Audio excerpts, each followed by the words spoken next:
Bonjour à toi. Aujourd'hui, je voudrais te parler de la pseudo-obéissance que le système utilise pour faire quand même ce qu'il veut.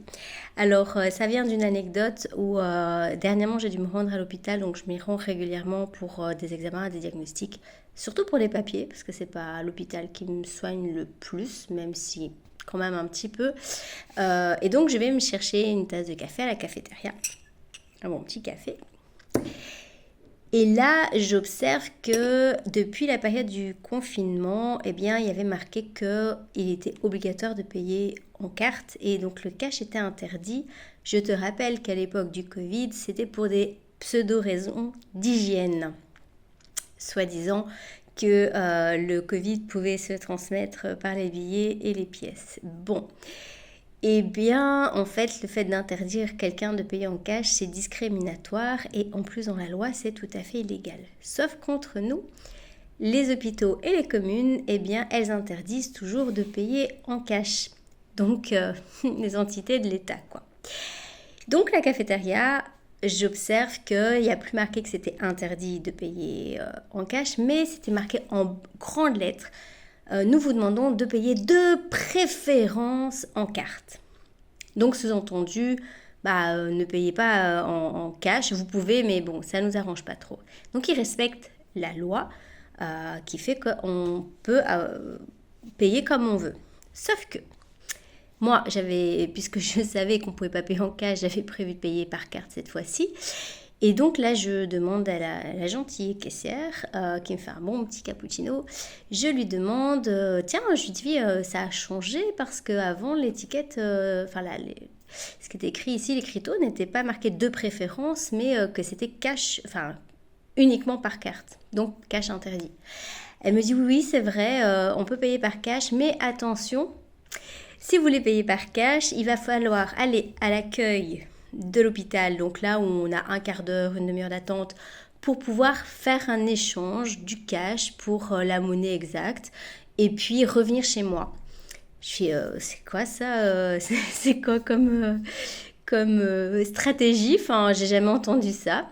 Comme si le cash c'était quand même quelque chose de vraiment aller à la trésorerie pour aller faire un échange de billets, quoi, de recevoir sa monnaie. Oui, d'accord. Et alors sur ce, je vois qu'elle n'était pas très d'accord non plus avec, puisqu'elle me dit oui, il y a un collègue de l'hôpital qui a même pas pu manger parce que le temps qu'il aille chercher la monnaie et qu'il revienne, il avait plus le temps de manger son sandwich. Et je lui dis, bon, on est d'accord que implicitement, c'est une manière de punir les gens qui payent en cash. On est bien d'accord. Elle dit, oui, oui, je trouve ça honteux, tout ça. Bon, ok. Donc voilà, comment on peut dire qu'on obéit, et c'est pareil pour les sectes, et c'est pareil pour toutes les entités qui de toute manière n'ont pas envie d'obéir, et qui vont faire quand même ce qu'ils veulent, c'est qu'ils mettent en place des stratégies pour te montrer clairement, donc de discriminer, t'ostraciser, te montrer clairement que tu ne dois pas faire ce qu'ils n'ont pas envie que tu fasses en fait. Donc si ils n'ont pas envie que tu payes en cash, ils vont te le faire payer.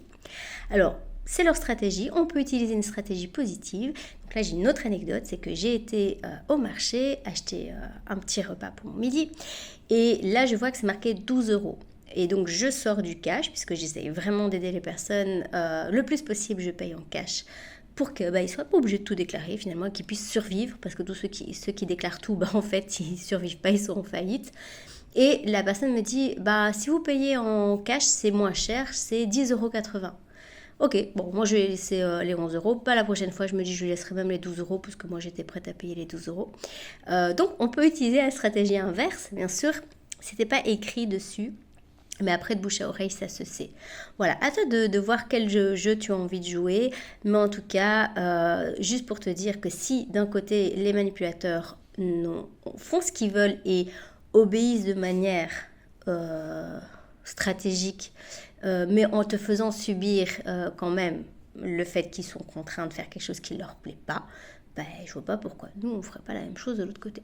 Voilà, donc une stratégie pour l'un peut être aussi très très utile à utiliser de l'autre côté.